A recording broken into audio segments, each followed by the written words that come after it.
Hello Zimbabwe, welcome to another episode of Farming 263. My name is Deidre Mgaza, your host, and today we're at Rainham Estates in Zimba, where we are meeting a farmer who is doing the most. And I'm also surprised and impressed because I didn't know that in Zimbabwe you can actually grow rice.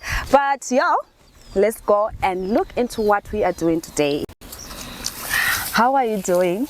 I'm fine, and you, Deidre? I am fine, thank you. So before we start anything, I would like you to introduce yourself to our viewers so that they know who you are, and then we can continue with the conversation. My name is Moyo. I'm a farmer. As you can see, I'm learning to farm. Okay. This is our small field where we are doing some rice farming, and we are located in Zimba. This is in Rainham Estates off Kekman Road, maybe about 20 or 30 k's from Harare, or from the main post office. Okay. So before we talk about rice farming, you know what's very interesting is like I've never seen like anything, rice farming. And when I got here, I thought it was going to be muddy. I'll be in the mud pool of rice, but this is a different kind of rice farming. But I would like to understand a bit background about you. How did you start farming? What made you start farming, and why rice of all the crops that we can think about? I think for me, we started at home where I live. We started with a greenhouse. We had a greenhouse. We did tomatoes for about 4 to 5 years, greenhouse tomatoes. I think that's where I developed that passion of farming. We then came here and we got this plot. And when we got this place, we did maize, I think, for the first year. But this where we are now, I tried maize. It was very bad. As you can see, the place is a little bit swampy. Through research and inquiring here and there, I discovered that I can try rice. So yes, I got some rice seed here in Zimbabwe and I planted, and that's where we are today. So you're telling me that in Zimbabwe they sell rice seeds? Okay, this is upland rice. That means you can grow it in drier places. It's not some like the ones that you find in other countries. So the particular seed here, I got it from the Ministry of Agriculture. Oh, that is where I got it from. And the seed that we have is a variety, is a hybrid seed that includes some combination of our local rice and some rice seed from Asia. That is why it is okay for our environment, and it doesn't require as much water like the one that you'd find maybe in Europe and other places.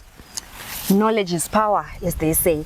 So now, whilst we are here on rice farming, I would like to understand in terms of land preparation. Like, can anyone just plant rice, or there are certain specifics that you're saying, okay, this is what I have to have so that I can plant my rice?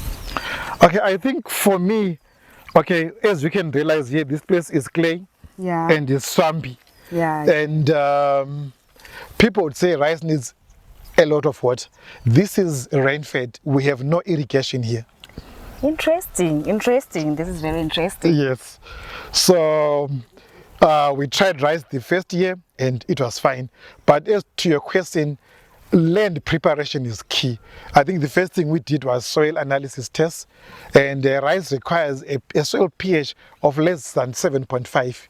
Okay. And then from there, we then did our land preparation, and we plowed and we digged. Now, when it comes to rice, you need fine tilth. As you can see, these are clays. I don't know if your camera can see something like this. It has to be very, very fine. If it is coarse or it's not fine, it will affect your germination. So for good germination, you need fine tilth. What I did is, because I didn't have maybe proper machinery, we had to disc about 3 times. But if I had a harrow and stuff, I'm sure I would have disked once and then we used a harrow once. But for now, we had to use a disc about 3 times for us to achieve the fine tilth that you require. Yeah. Okay, so in terms, you spoke about no irrigation, that means zero irrigation, and you said it's a swampy area. So in terms of maintaining the moisture that you're saying you have, what do you do? What practices do you do? I realized that I have clays here, and water retention is very good, and we don't have irrigation. You'll see as you enter the plot here, we put some vetiver grass. Vetiver grass is good for soil management, is good for groundwater retention, and is good for preventing erosion. Yeah, so in terms of water management, we planted that vetiver grass and we surveyed and we did contour ridges. So with that, we try to do, a little bit of our water harvesting and retention. Oh, that's really good in terms of soil management and water conservation. I'm really impressed. While you're still also on there, in terms of nutrients in the soil, as you mentioned that there are certain pH levels that we're looking into, there are also certain nutrients that we're looking into our soil. So I'd like to understand, in terms of nutrients, how do you feed the soil so that it is compatible with rice growth? I was surprised because it's just like maize and other crops. You do your basal application, which was D. Okay. And then, after you then plant, maybe you then top also using AN or urea. Now, because of my soils here and the water that you can see, so for me, I prefer to use urea. Oh. Yeah, as a top dressing. Oh, okay. Yeah. So you're telling me that the same fertilizer that you're using in maize is the same fertilizer for rice? Yes. Okay, while you are still also on there, what's the cost of production? Because I'm going to look at costs, capital. You also know it as a farmer, because I need to be able to understand my cost of production. That way I can also calculate my profit. So what is the cost of production? The cost of production in terms of the things that you would need, I don't know if I'm getting your question, okay? Yeah. You've got your seed. Yeah. Your seed rate is about 50 kgs per hectare. Okay, when you're saying my seed rate is 50 kgs per hectare, like for me to plant 1 hectare, I will need a bag of 50 kgs of seed rice. Oh. Then I plant 1 hectare, and then when it comes to fertilizers, you can your basal, you can do. I think this particular field, I had 2 bags per hectare, 250 bags. That are the same also for my top dressing. Oh, yeah. That's like a resulting of 4 bags. Yes, yes. All. So in terms of cost of production, what are the figures one would expect when it comes to rice production? I think prices, they fluctuate. Okay. And if you remember, we had rains very, very late here.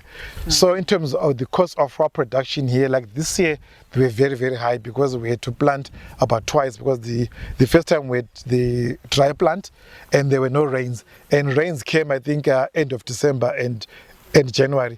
So our prices for this year, they're very, very distorted. But I'm hoping that once we're done with the harvesting, then we can then quantify everything and come up with the proper costing. Okay.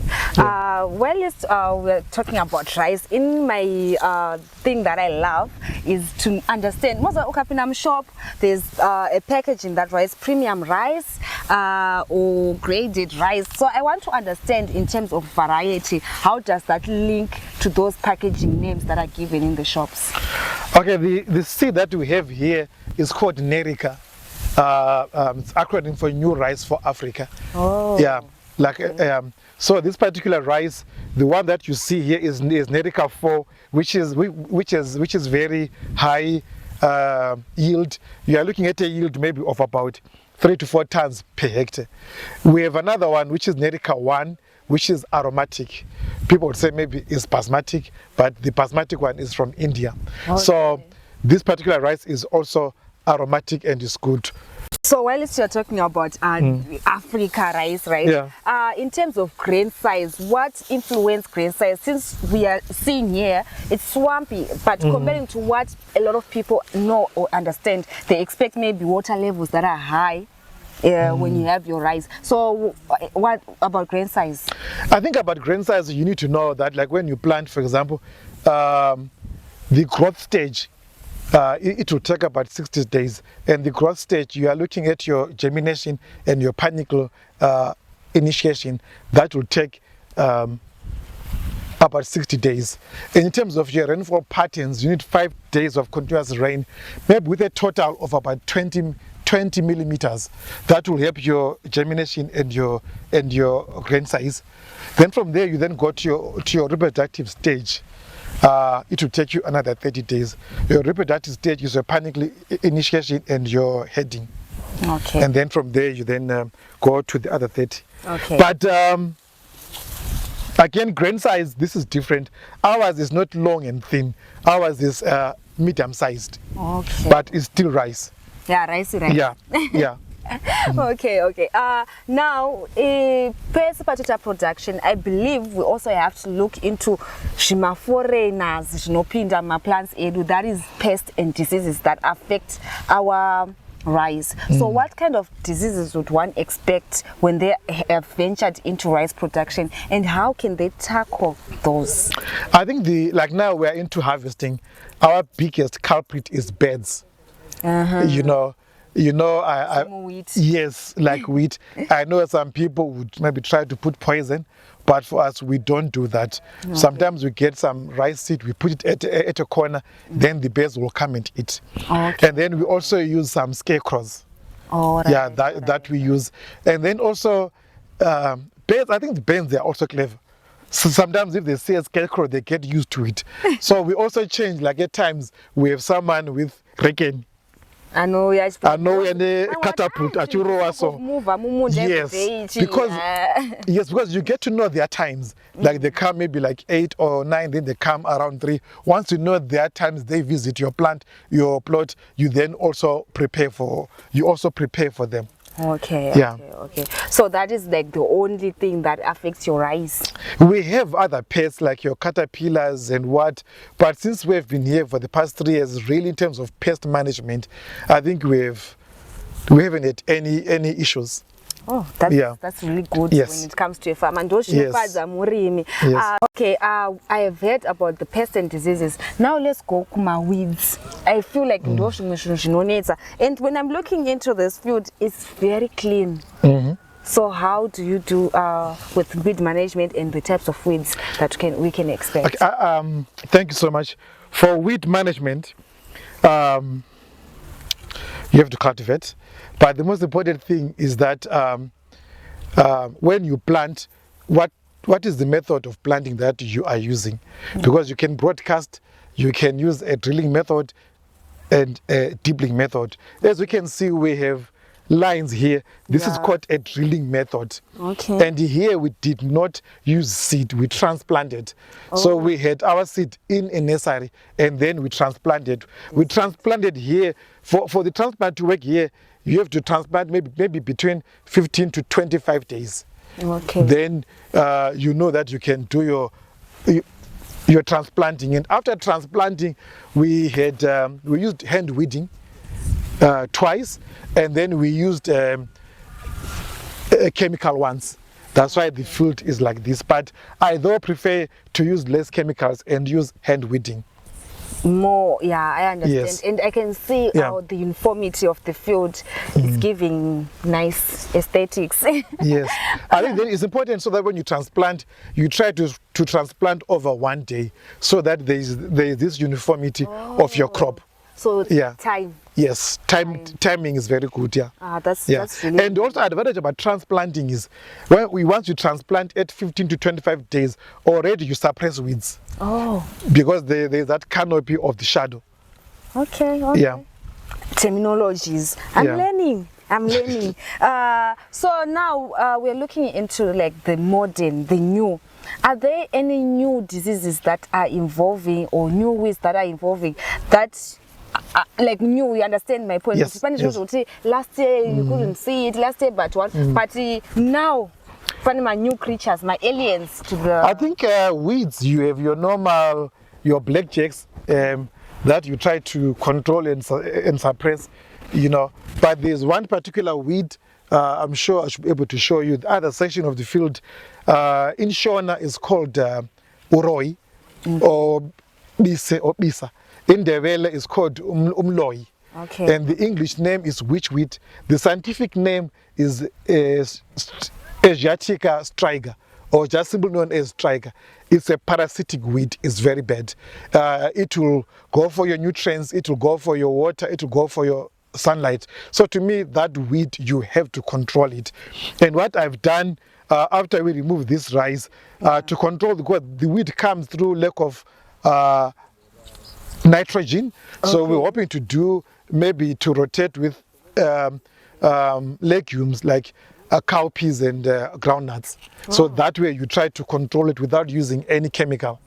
Talking about conservation agriculture, wow, that's really nice in terms of sustainability. So while we have talked about plantation, and I can see that your rice has reached to the stage of harvesting. Which harvesting methods do you use? Okay, we're still small guys, and as you can see, our munda is very small. I'm about to Nura here. Okay, we can. Yeah, this place is Swambi. We use a sickle. Okay. I'm sure we can have demonstrate how you use a sickle. A sickle, and we also use a grass cutter. On bigger scale, you can use a combined harvester. But for us now, we are still growing. We are using sickles and grass cutters. Yeah, that's great. And I hope you viewers, you are still with us and you are very interested to know the kind of harvesting that is taking place. So stay tuned and let's go see the kind of harvesting that we have. So while we are on our way to talk about the types of harvesting that we have, I would like to understand, Kuti, this is African rice, and a lot of people say, we prefer long grain rice, we prefer my basmati rice. So in terms of marketing strategies, how do you go about it, and how is the response from the market? I think generally the response is very good, like especially Zimbabwean, the people we've been selling to, they prefer a lot of brown rice. Yeah, and you can, when you are milling and processing, you can process it as brown rice, and the more you polish it, the more it becomes whiter, or it becomes your white rice. So apparently brown, white, it's just one rice. It's just one rice. But though this one is more on the white side though. Okay, okay, that's very interesting. So now I need to go to the market and I prefer buying it. How then do I know in the market I am buying the rice that that came from Mr. Moyo's farm? In terms of branding. Okay, in terms of branding, what we've done, like I said, we are small, we are growing, we are developing our own brand. I'm sure there's a sec that we can show you some of our packaging that we've done. We've been selling our own rice using our own packaging. We harvest it and we mill it here at the here at the plot. So you will see all that. And yeah, so the market response has been very, very good. We've had no issues. My desire is to take out maize as our staple food. I think rice and small grains, to me, they're more nutrition than maize. Yes. Maize wasn't our crop. Yes. Yeah. So if I come to your house, I should see rice. Don't worry, Mr. Moyo's rice on our table. I would like to understand at what moisture content rate do you start harvesting your rice? Okay, thank you so much. Rice is just like maize. You are looking at a moisture content of about 12%, 12 to 14%. But also if you can come closer here, if your grains are like this, if 80 to 85% of your grain is brown like this, it is a sign that it's ready for harvest. So between 80 to 85% of the browning of your grain. Meaning I discard this one, I don't harvest green. Yes, yes. Okay. So I don't know what to call them, but do we have expectations of the numbers that you expect by each? There's a number that you get, unfortunately I forgot, whereby you have to count them individually. And once you get that particular number, you can have a record for the many grains, probably in Zimbabwe or in Africa. But we are not yet doing that here. Okay. Yeah. I think takushika pa harvesting, and I can see that there are people already in the farm warukuto harvester. Ndonza kufara. Makadi mama. Makadi. Ndauya kusombo kubetsera apa pa harvest up.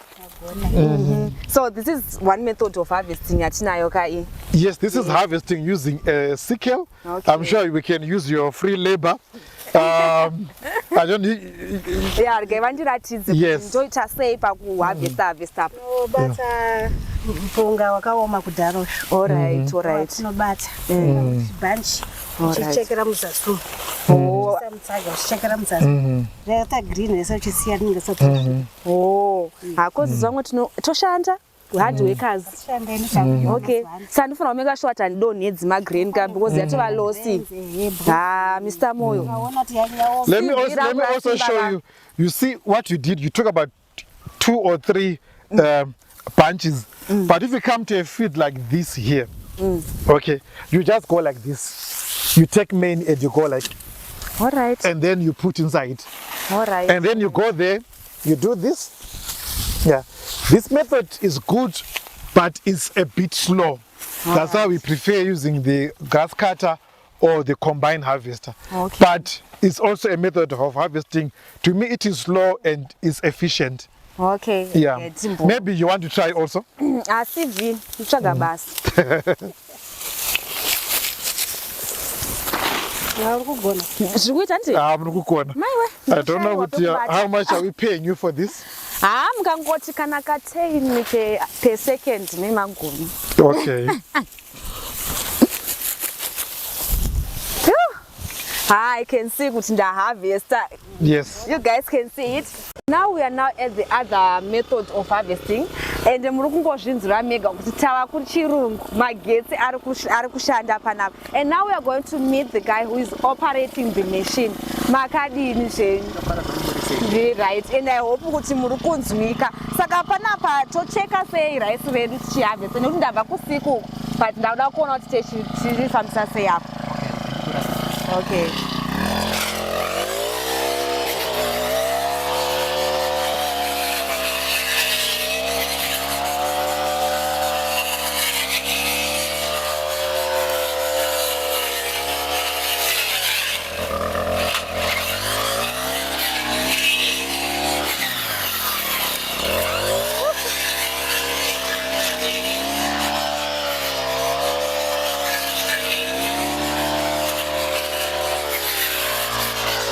This is you can carry this out.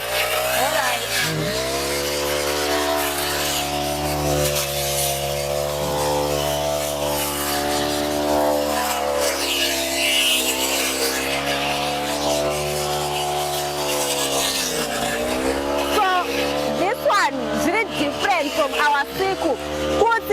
Now we are not putting in the bag, but we collect up at a certain point where we are going to do threshing of our rice. So stay tuned. So now this is our siku where we have to collect my rice grains to Batamasiachi at a central collection point. And now this is the machine to harvester. What then do we do after? Thank you so much. Now we harvested. After harvesting, we are now going to use the threshing machine where we separate the grain from the seed, or the seed from the grain. Okay, but ndoda kunzisa something. Patachita nesiku andika we're taking tachibvisa from here, from the top. But now when we're using the machine to remove like my huge grains, so does it have any effect patukita threshing kana kuti zvakangofanana? The good thing about this threshing machine, you just take your bunch like this and you put it and you feed it inside there. It will do its own separation. Okay. So it makes it easier. In a way, it's like how we do it when we pura or uchaya. Okay. It's almost the same way. It's just that this one is mechanical, unlike using hand or something. So what about the ones that we used with the sickle? Do we do the same process? We throw everything inside there. Oh, Yeah. so this thresher is going to remove the yes. other end and take the rice grains. Yes. Okay, so Yes. guys, takushika about the most interesting part, agricultural mechanization. We are going to be shown threshing, the results that we are going to obtain, and after that, takwenda ku packaging, and I think move on go now. Let me show you this one. This is a very minimum pest. It's called a stink bug. This is a stink bug. You asked, I think, a stink bug. Harurwa. Which one? Oh.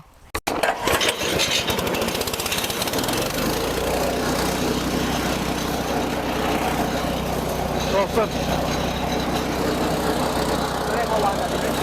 Sure, my young.